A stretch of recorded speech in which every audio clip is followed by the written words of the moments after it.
नमस्कार दोस्तों, स्वागत है आज की इस वीडियो में। अपने चैनल में स्वागत है आपका एक्सप्लोर टू बर्ड्स स्टडी में। देख सकते हैं आज मैं संस्कृत का पेपर जो आपका आज कितनी तारीख है 23 तारीख पर आज आपका विज्ञान पेपर कैसा गया है आप मुझे कमेंट कर बताएं, ज़रूर बताएं। और जो मैंने पेपर अपलोड किया था कि वही पेपर आया था, यह भी मुझे कमेंट कर ज़रूर बताएं। अगर आपने मेरी वीडियो नहीं देखी थी विज्ञान का तो आप एक बार पेपर को मिला लें। मैं गलत पेपर बताता हूँ या सही पेपर, अगर मैं सही पेपर बताता हूँ तो बिल्कुल आप मेरी वीडियो देखिए, अन्यथा आप मेरी वीडियो बिल्कुल मत देखिए क्योंकि इससे आपका टाइम वेस्ट होगा। चलिए देखते हैं। जो यह पेपर है वह भी एकदम ओरिजिनल पेपर में लाया हूँ, देख सकते हैं आप। बिल्कुल मैंने पूरा पेपर बना लिया था, पूरा एकदम मैंने जो भी है पेपर मैंने मिल गया था मुझे पूरा। मैंने पेपर देखिए, आपको क्वेश्चंस के आंसर्स भी ढूंढ लिए हैं, पूरा सब कुछ कर लिया है। चलिए देखते हैं। ये 8वीं का सब मुझसे ये वाली वीडियो सिर्फ 8वीं के छात्र ही देखें। 8वीं का भी ये पेपर है, यहाँ पर लिखा देखिए 8th क्लास है ना। उसके बाद देखते हैं, चलिए यहाँ से स्टार्ट करते हैं अपन।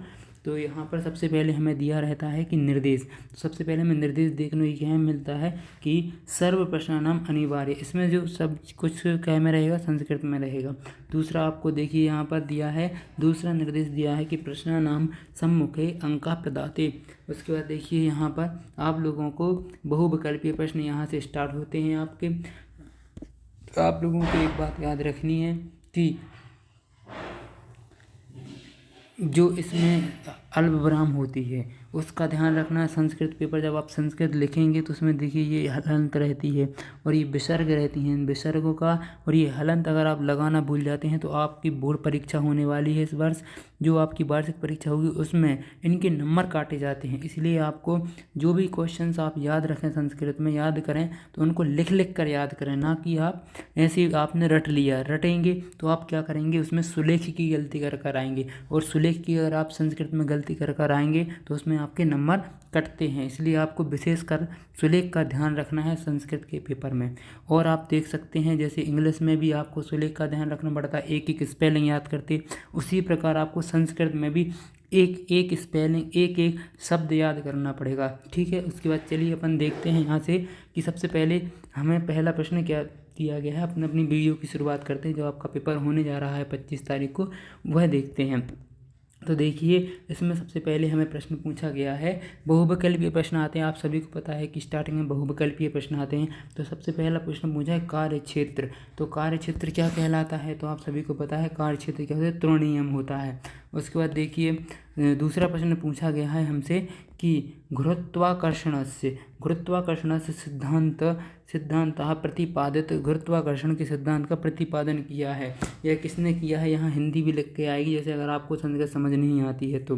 देखिए गुरुत्वाकर्षण का प्रतिपादन सबसे पहले किसने किया था, तो बराहमिहिर ने किया था। इसका सा वाला उत्तर हो जाएगा। उसके बाद देखिए तीसरा प्रश्न हमसे पूछा गया है कि बसंत पंचमी पर्व भवती, मतलब बसंत पंचमी पर्व कब होता है। तो बसंत पंचमी का पर्व कब होता है, तो यह बसंत पंचमी का पर्व आप सभी को पता है कि माघ वर्ष में होता है।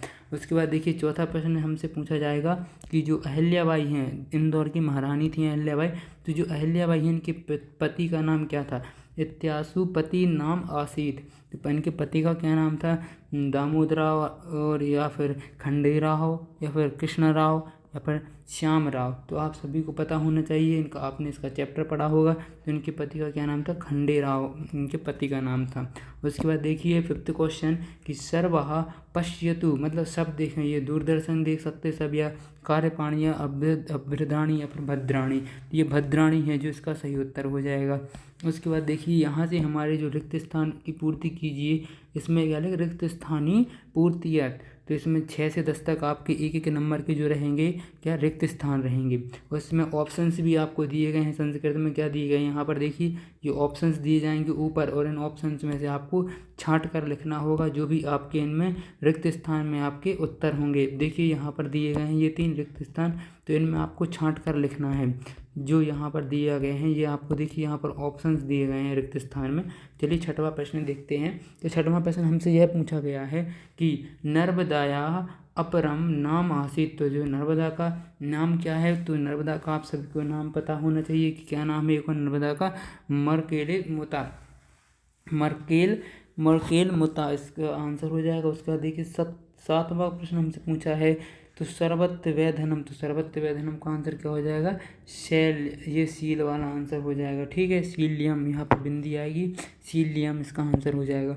उसके बाद देखिए 8वां प्रश्न हमसे पूछा गया है कि प्रवर्तताम पार्थवः, प्रवर्तताम पार्थवः, इसका आंसर क्या हो जाएगा? इसका आंसर हो जाएगा 8वें का आप लोगों का प्रकृति हिताय, प्रकृति हिताय इसका सही आंसर हो जाएगा। उसके बाद देखिए आप नेक्स्ट क्वेश्चन जो हमसे पूछा जाएगा कि चित्रकूटे रामचंद्र यावत निवास कृतनाम, जो चित्रकूट में राम भगवान ने निवास किया था तो कितने साल निवास किया था? आप सभी को पता है कि 11 साल कहाँ रहे थे राम भगवान कहाँ पर रहे थे? एकादश वर्ष, यानी मतलब 11 वर्ष कहाँ पर रहे थे? चित्रकूट में रहे थे। तो इसमें यही पूछा गया था चित्रकूट में कितने साल विश्राम किया है राम भगवान ने। उसके बाद देखिए 10वां प्रश्न एकदम अपना लास्ट प्रश्न है इस वीडियो का, और जो अगले क्वेश्चन है वह मैं एक और पार्ट बनाऊंगा जिसमें आप सभी को उसके आंसर्स और सॉल्यूशन और मतलब प्रश्न पूरे एकदम करेक्ट लेकर आऊँगा। चलिए देखते हैं। इसमें 10वां प्रश्न हमसे पूछा है कि स्वामी विवेकानंद से गुरु आसीत, तो जो स्वामी विवेकानंद के गुरु कौन थे? इसमें आपको यह बताना है कि स्वामी विवेकानंद के गुरु कौन थे। तो स्वामी विवेकानंद के गुरु आप सभी को पता होना चाहिए कौन थे? रामकृष्ण परमहंस। तो इसमें उत्तर दिया होगा, देखिए रामकृष्ण परमहंसम हंसः, इसका क्या हो जाएगा? आंसर हो जाएगा हंसः, हंसम।